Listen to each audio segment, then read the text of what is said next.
New blog फेरि पनि हजुरहरूलाई आज चाहिँ म टाक्लुङ देवी भन्ने ठाउँमा चाहिँ आइरहेको छु मन्दिरमा होइन। र आज चाहिँ गाउँमा कोही पनि थिएन साथीहरू, अनि एक्लै यसो अल्छी लाग्यो यसो घुमघाम गर्न आएको होइन। म चाहिँ अति गर्मी प्लस भन्दा पनि अस्तिसम्म चाहिँ पानी परिरहेको थियो, अहिले चाहिँ फेरि एक्कासी घाम लाग्न थाल्यो होइन। अहिले चाहिँ हेर्न सक्नुहुन्छ ओखरी डाँडामा फेरि घाम लागिसकेको अवस्था होइन। अस्तिसम्म चाहिँ हुसो कुहिरोहरूले गर्दा चाहिँ अलिकति होइन कस्तोहरू अब अलिक नराम्रो नेचरको भएको कारणले चाहिँ मैले यो ब्लगमा फेरि ब्लग बनाउनु हल्का उयो भएको थियो। अनि मैले फेरि आज चाहिँ घाम लाग्यो अनि अब यसो ब्लग सलग बनाइदिउँ भन्ने सोच आयो, अनि यसो ब्लग बनाउनु आएको हेर्न सक्नुहुन्छ यहाँ तपाईँहरूले। अति बवाल छ यहाँदेखि चाहिँ मन्दिर गइन्छ हेर्न सक्नुहुन्छ। यो चाहिँ मन्दिर जाने रोड होइन। यहाँ चाहिँ हामी पहिला साथीहरूसँग अप्पर आउँथ्यौँ क्या हामी। यो डाँडा यो सानोमा चकचके भएर होला यो डाँडामा चढ्दै हिँडिन्थ्यो होइन। अहिले चाहिँ अलिकति गाह्रै पर्छ। सो आज भोलि चाहिँ त्यति साह्रो आइँदैन होइन। पहिला चाहिँ अति आइन्थ्यो क्या साथीहरूसँग, अहिले चाहिँ हामी आइँदैन होइन। आज चाहिँ यसो फोटोसोटो खिच्नु पऱ्यो, भिडियो बनाउनु पऱ्यो भनेर यहाँ यसो आएको हेर्न सक्नुहुन्छ नेचर तपाईँहरूले। यो ठाउँमा आउँदा चाहिँ मेरो प्रदीप भन्ने साथीको ओप्पर याद आउँछ क्या, किनकि हामी ओप्पर मिल्थ्यौँ होइन साथीसँग होइन। त्यही कारणले होइन अब त्यो मान्छे चाहिँ अहिले युकेमा पुगिसक्यो, म चाहिँ अब यहीँ नेपालमा यही हेर्न सक्नुहुन्छ मन्दिर। दर्शन गरिसक्यो होइन मन्दिरमा हेर्न सक्नुहुन्छ मन्दिर। यो चाहिँ पुर्खाहरूले नै मानेर आएको मन्दिर हो होइन। यहाँ चाहिँ हामी साथीहरूसँग खेल्थ्यौँ घुम्थ्यौँ। यो ठाउँमा चाहिँ हामी अति रमाइलो गर्थ्यौँ क्या यो ठाउँमा चाहिँ हामी। अनि आज चाहिँ यसो अल्छी पनि लाग्यो, भिडियो सिडियो बनाउनको लागि यसो मन्दिर आएको होइन। र दर्शन पनि गर्न आएको। र म चाहिँ अघि यो माथि यो डाँडा देख्दै हुन्छ, यो माथि डाँडामा चढेर फोटोसोटो खिचेको होइन। र अब चाहिँ म तपाईँलाई दामी नेचरहरू देखाउनेछु होइन। तपाईँलाई अब एउटा गाउँ देखाउनेछु हेर्न सक्नुहुन्छ। अति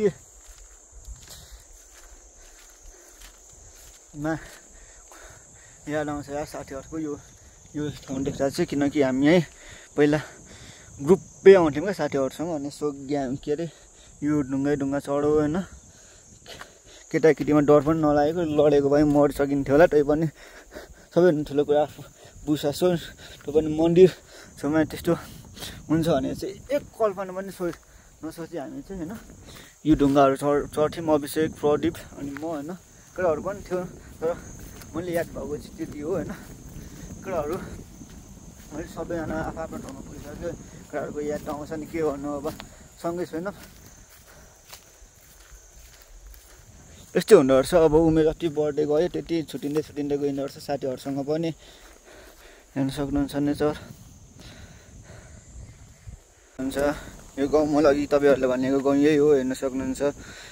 यो जङ्गलमा चाहिँ थुरुम्बा गाउँ हो। यो पर यो भनेको चाहिँ डुम्रे हो होइन। पर भनेको फाक्सा मारा कहाँ हो ठ्याक्क भन्न सकिनँ होइन त्यो ठाउँको नाम चाहिँ। र अब हेर्न सक्नुहुन्छ कसम यहाँ त अति अब हुन्छ नि हावा सरल आएको छ। गर्नु भएको बेलामा ठ्याक्क साथीहरूसँग आयो चिलानु बस्यो होइन। यस्तै हो जिन्दगी भन्ने चिज। र सबैजना साथीहरू अहिले छुट्टिँदै गइसक्यो होइन। जति उमेर बढ्दै जान्छ त्यति नै साथीहरू पनि छुट्दै जाँदो रहेछ। हामीले बिस्तारै बुझिने रहेछ होइन। अहिले चाहिँ कोही साथीहरू अब कोही साथी युके, कोही साथी डरान, अब कोही साथी कहाँ कहिले काहीँ त भेट हुन्छ। तै पनि अब त्यो पहिलाको जस्तो भाइब्स हुँदैन रहेछ। अब भन्छ नि जति उमेर बढ्दै गइन्छ त्यति अब हाम्रो घरको उयो हुन्छ, के घरको जिम्मेवारी पनि हुन्छ होइन। अहिले चाहिँ ठ्याक्क कोही छैन यसो गाउँमा यसो हावापानी खान आएको टाक्लुङ यहाँ। म चाहिँ अहिले चाहिँ घर फर्केको अवस्था होइन। जिन्दगी सरर मोटरसाइकलमा होइन केटा हो। ल तपाईँहरू पनि होइन अब के भन्नु सक्छु र, जति रमाइलो गर्नु छ अब उमेरमै रमाइलो गर्नुहोस्। मैले चाहिँ एउटा साथी प्रदीपले जहिले भन्थ्यो कि अब म चाहिँ केटा जति रमाइलो गर्नु छ त्यति उमेरमै गर भनेर मलाई भन्थ्यो। त्यो चाहिँ अहिले मैले फिल हुँदैछ कि उमेरमै गर्नुपर्ने रहेछ रमाइलो भन्ने चिज। पर हेर्नु न यहाँ नेचर धानबारी कसम अति बवाल छ यार, अति बवाल छ गाइस।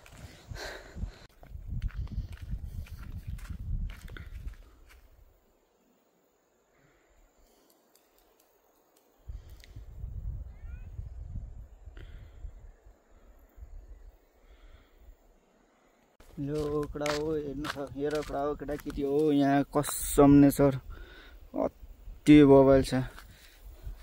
नेचरले चाहिँ ओखरलाई साथ दिएकै छ हेर्न सक्नुहुन्छ।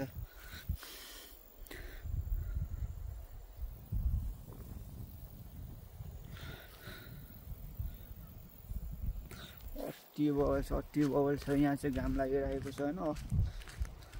अस्तिसम्म चाहिँ हल्का जाडो जाडो भएको थियो, अहिले चाहिँ घाम लागेको लिक्क टल्किएर होइन गर्मी भइरहेको छ अवस्था छ होइन। अहिले चाहिँ म यसो घर सकिँदैछु। अब के भन्नु तपाईँहरू, गो क्याला कुल्ला खल्ला जिन्दगी म छ भन्नु नि कसरी गाह्रो छ। ब्लग स्लग बनायो यो चाहिँ घर गएको अवस्था होइन। म चाहिँ घर गइरहेको छु हेर्न सक्नुहुन्छ। यहाँ घाम अति घाम लागिरहेको रहेछ अहिले चाहिँ। म एक्लै यहाँ छु, साथी चाहिँ अहिले तेह्रथुम भन्ने मेङलुङ बजार गइरहेको छ। म चाहिँ यहाँ एक्लै घाममा एक्लै लठुङ हिँडिरहेको छु होइन। अति गर्मी भइरहेछ मलाई चाहिँ। अब घरमा 2-3 मिनट पछाडि पुगिन्छ होला लगभग। अब यहाँ हेर्न सक्नुहुन्छ घामले अति हानिरहेछ। तपाईँहरूकोतिर पनि घाम लागेकै होला होइन। कसम अस्तिसम्म अति पानी परिरहेको थियो होइन। फेरि एक्कासी घाम टलक्क टल्किरहेछ। यो पानीको नि भर हुँदैन, सिजनको नि भर हुँदैन रहेछ। घरि पानी कतिखेर ठ्याक्क परिदिन्छ, कतिखेर घाम लाग्दिन्छ होइन। हेर्न सक्नुहुन्छ नेचर। यहाँ चाहिँ एउटा चौकी छ, अति गर्मी छ। यहाँ शीतल छ, ठ्याक्क बासले पनि साथ दिइरहेछ। शीतल मौसम पनि माछा त दामी खोलिरहेको छ होइन। हेर्न सक्नुहुन्छ चौकी। यो चाहिँ ओख्रेको चौकी हो, तेह्रथुम ओख्रे छतर ओख्रेको चौकी हो। हेर्न सक्नुहुन्छ चौकी बजार अति दामी छ। यो डाँडामा छ, ठ्याक्क तल हेर्दा सब देखिन्छ क्या भ्यूहरू। डाँडामा के भइरहेको छ ओख्रे भनेर होइन। हेर्न सक्नुहुन्छ नेचर।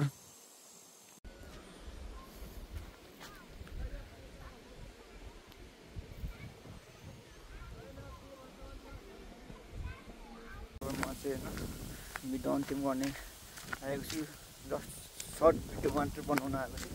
ल बाई गाइस।